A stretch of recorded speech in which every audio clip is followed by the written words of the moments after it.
It's been a few days, but I'll be honest, it is still a sharp and terrible grief. When I heard Charlie Kirk had been shot, I hopped over to X. I wanted to see what had happened. I thought it would be a Ronald Reagan type flub or a Butler PA close call, but instead, I watched him slump over and die.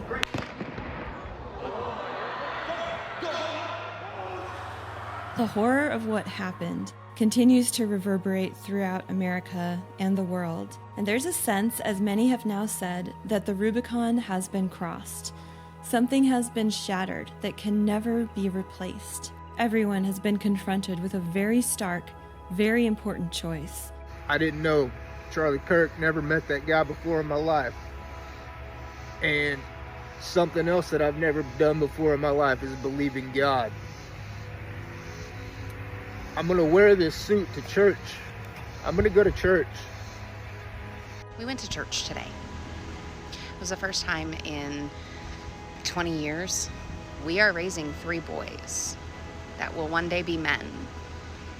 And we want those boys to be as strong in their convictions as Charlie Kirk was. Today I went to church looking for God. I went to church to surrender myself to Him fully. I have seen thousands of comments on social media this morning, just like this one on TikTok, that cements to me Charlie's greatest legacy. It's from a young man named Thomas. I don't go to church, but Sunday I will sit in Charlie's place. Please join me. I will shake the pastor's hand and say, Charlie Kirk brought me here. And that truly is what this revival is going to look like and how Charlie's legacy will be cemented in this next generation.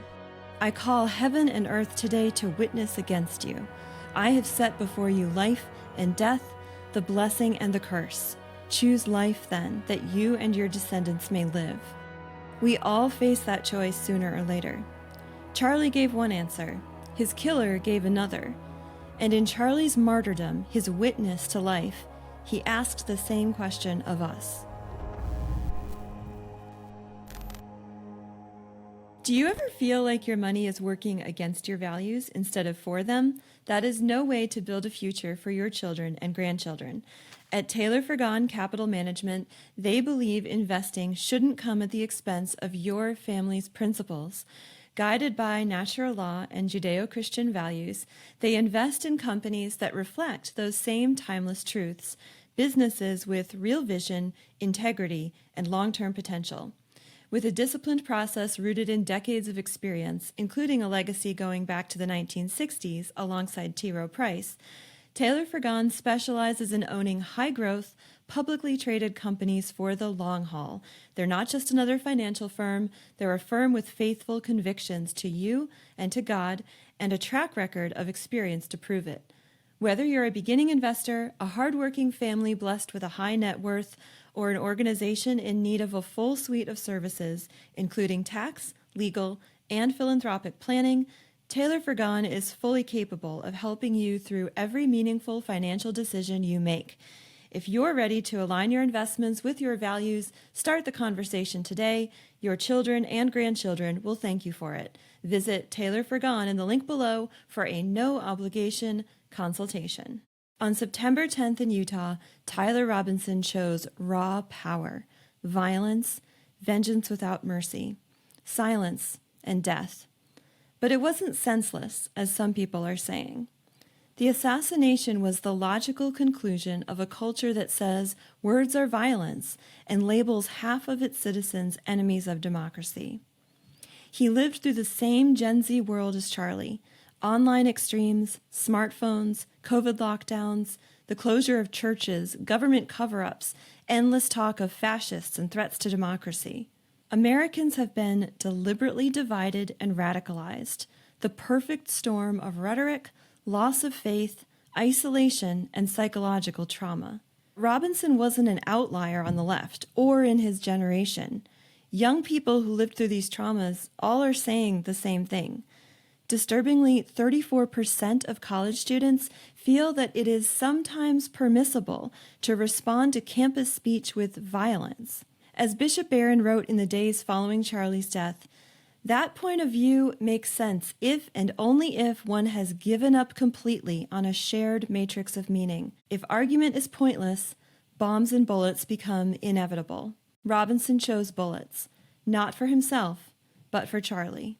One man pulled the trigger, but thousands cheered. Americans scrolled through their feeds that day and the next and saw their neighbors, co-workers, teachers, and even doctors celebrating a young father's assassination in cold blood. This is the fruit of years marinating in a Reddit Discord trash post life, divorced from physical reality and plunged in spiritual darkness, a virtual trolling that burst into a trash post assassination. You need conservatives to be afraid of getting killed when they go to events so that they look to their leadership to turn down the temperature. The issue is right now, they don't feel like there's any fear.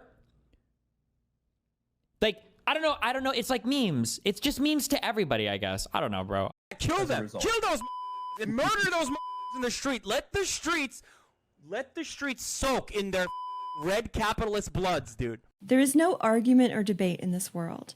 It demands the silencing of all dissenters, because in this world, words are violence. The vilification and dehumanization of its opponents and the total absence of mercy. A media diet of rage painted the target, and Robinson pulled that trigger. And Charlie Kirk, his only weapon words, his only refuge, God, died before 2,000 students and the entire world. And in this world, death is the answer. Death is what Charlie had coming to him. But death is not the final word. And nihilism is a false religion. And in Charlie's martyrdom, we see that there is another way to live. We see that life and hope may yet triumph, precisely because Charlie died the way he did. Hear me out. Like Robinson, Charlie was a college dropout. He lived through the same cultural and political upheavals of the 21st century. Robinson chose death for another. Charlie chose life for everyone. And the way he chose is narrow, because the path of life recognizes that for us to flourish, we need structures, we need order of both nature and grace. Because after all, what is the root of politics? The proper ordering of society to the common good.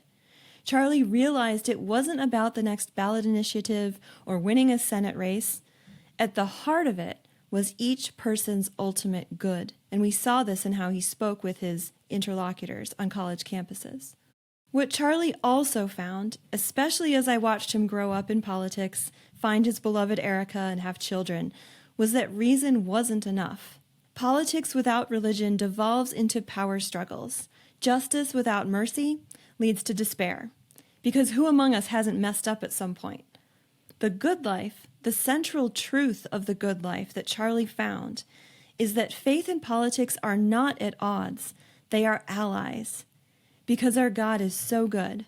Only true religion can hold politics accountable to its true purpose, a flourishing human society. This is not an easy out or a pie in the sky religion.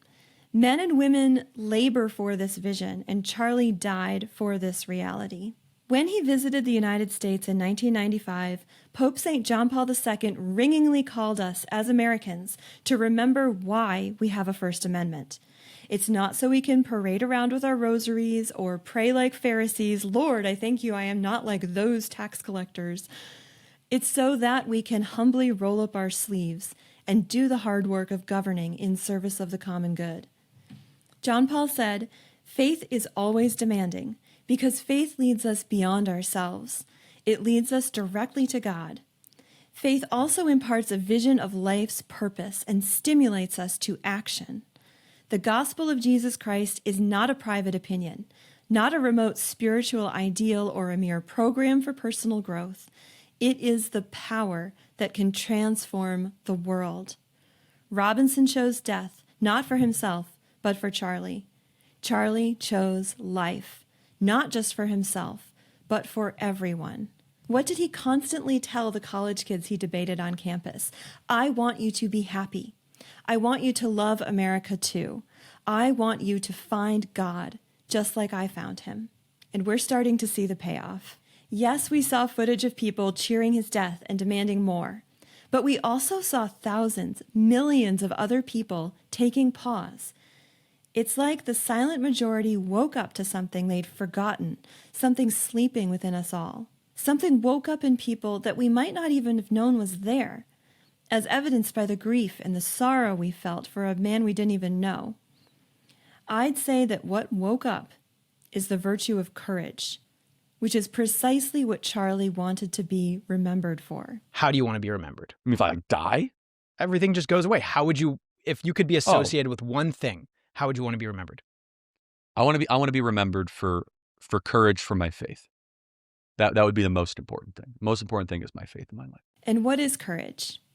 Aristotle describes it as the ability to face fear, particularly in the context of facing physical danger or death for a noble or worthwhile purpose.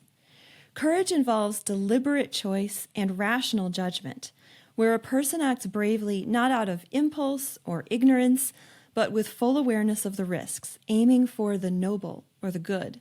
That was Charlie. Deliberate, rational, willing to face death for a noble purpose, the truth, his faith. Just as politics needs religion, our public life needs a private life of integrity, kindness, and charity standing behind it. And every account of Charlie's personal life testifies that he was a man in full. There was no discord between how he presented himself in front of a camera, on stage in front of thousands, or among his friends. In a business that attracts liars and corrupts good men, Charlie chose to love one woman and father 2 children. He tried to be right with God, his family, and his country in that order.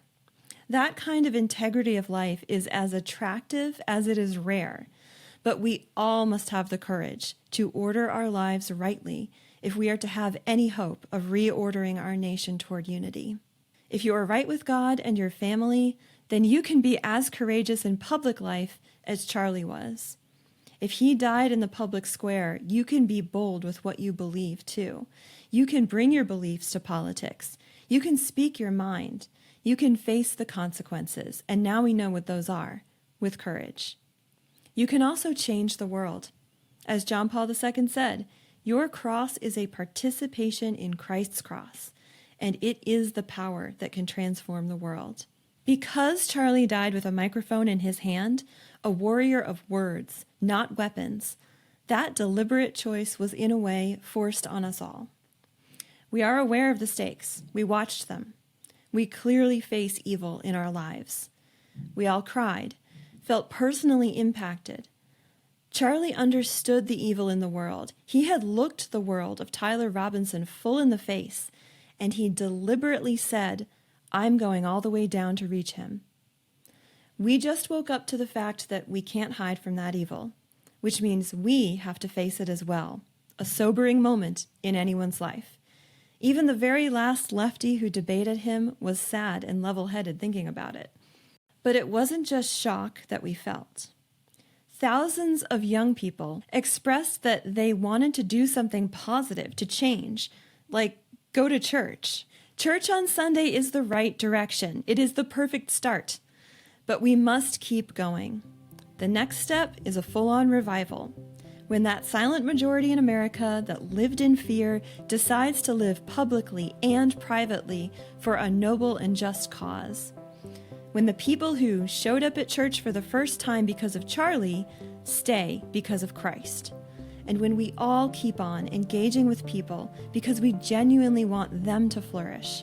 When we speak the truth like Charlie without fear of being cringe or laughed off or even fired or assassinated. Charlie didn't cower from evil.